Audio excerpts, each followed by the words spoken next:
Hey, hey, how's it going? Got a wee review of the Odyssey, which I read as part of my Humanities read-along over on my Substack for October. So this is the second month. It's actually based on Ted Gioia's Humanities course, which he has released as a weekly thing, and I'm doing it as a monthly thing. So this is the second one, and I started out with this edition here, which is the Norton Critical Edition, translated by Emily Wilson, and it's a great floppy paperback, which I really like.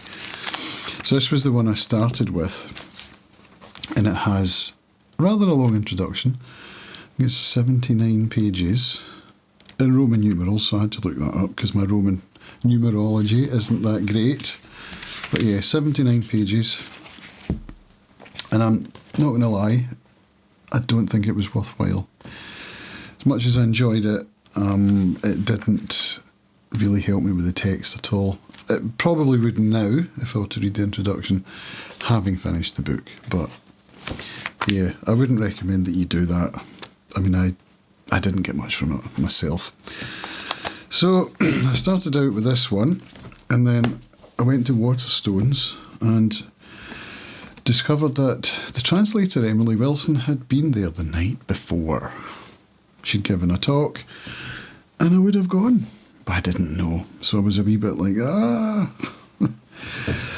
So I bought the books anyway. This is Emily Wilson's Deluxe translation, also a Norton publication. Beautiful deckled edging, which is something I enjoy. French flaps, I believe these are called. And it's signed by the author. So that was my consolation. Did that focus? I couldn't. There we go. That was my consolation for not getting to the talk the night before. I also bought the Iliad in the same edition, also signed, which I haven't read. So they're beautiful books. It's got gold foil on these illustrations here, and some gold foil on the book title here. And yeah, it's just a delightful thing. But this was my reading copy. This is the one I took with me on ferries and trains, car journeys, and this one, strangely, has footnotes and chapter summaries. This one does not, which I find weird because they're both from the same publisher and they're both by the same translator. So it's a little odd. And this one isn't available in the Iliad, or rather the Iliad is not available in this edition, which makes me sad, but there you go.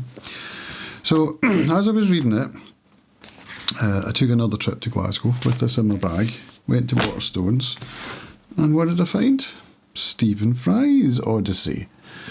So this is the fourth in his Greek myths series, none of which I had, and I thought, well, this would probably be very helpful to be reading alongside the Emily Wilson translation, which turned out to be true, absolutely. The Stephen Fry edition is, I mean, they're both quite easy to read. That's the first thing I'll say. I was very surprised, actually, at how easy Emily Wilson's translation was to read, because I had envisaged it being challenging, difficult language, and it wasn't like that at all. It was really a great telling of a story, of a great story. But having said that, Stephen Fry's book enhanced that reading by a big margin.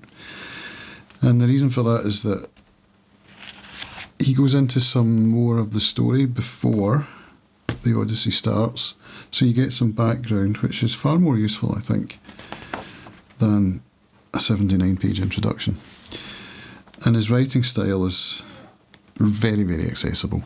And I had the audiobook alongside, which made it even better, because Stephen Fry's narration is just fantastic. And it also comes with picture plates, and this I really enjoyed looking at as well. was my receipt. Oh, a shopping receipt. So yeah, I just found the whole experience to be enhanced greatly by having this and the audiobook alongside the Emily Wilson translation. So that's what I did. And in Stephen Fry's book, with the audiobook, he doesn't go into all of the footnotes. So it's useful to have the text as well. And he also refers to his other books, which, of course, you would do, wouldn't you? So when he mentions a character, like, for example, Tantalus, the character who is responsible for the word tantalise that we use in English, and he was given a punishment of having to stand in a pool when he's hungry and thirsty and he's surrounded by fruit and water to drink, but whenever he reaches out for any of the fruit, it goes away from him and he can't grab it. So what a horrible punishment. As he mentioned Tantalus, it refers back to the page in his book Mythos where that character is discussed. So that enhanced it as well, and I found myself ordering the other books in the Greek myth series, Mythos, Heroes and Troy. And I didn't refer to them every time he mentioned one of them, but sometimes I did. I've got Troy here beside me now, which I'm reading now. And that's also enhancing what I've just read in the Odyssey, because, you know, there's overlap. Characters get mentioned in both books. So I'm finding it very helpful now to be reading this because, you know, right now I'm reading about Achilles, and Cassandra gets mentioned in here, who was given the gift of prophecy by Apollo. And then Apollo was like, you know, he wanted some sweet loving in return. And Cassandra was like, nope, you're not having that. So Apollo cursed her by spitting in her mouth so that nobody would ever believe her prophecies again. And she prophesies that Paris is going to destroy Troy. And no one believes her.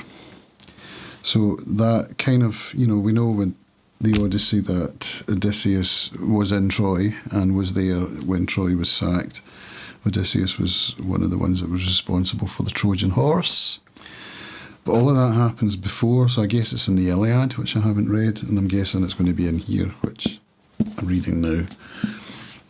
So it's really one story that, for some reason, Ted Joy recommended that we start with the second one. Not sure why he did that, but, you know, I'm making up for it now. I'm reading Troy, which is great. So that's really my short review. I would recommend this one if you haven't read any of them, but if you want the full story, get both, and get Troy as well, and the Iliad, and see what's happening here. I read one book for my Humanities, and before I know where I am, I'm surrounded by books on this Greek Odyssey. So yeah, I've just put up a written review over on my Substack, which I'll put a link to down in the description below. If you've been reading this along with me, let me know what you think of it. Is it your first time, as it was for me? Curious to hear how you enjoyed it, which translation you read, or if you're a long-time lover of these books and you've got more to add, if you've read another translation that you would recommend, let me know. And if you want to join me for the next book in the Humanities list, I'm going to be reading in November Confucius the Analects, and I know nothing about it.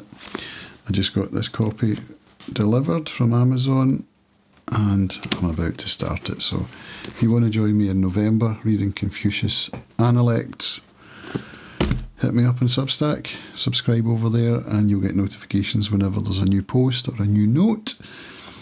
And I look forward to seeing you over there if you want to join me in expanding your level of education, your connection to the world, however you want to put it. Come and read the Analects with me. We'll have fun. See you later.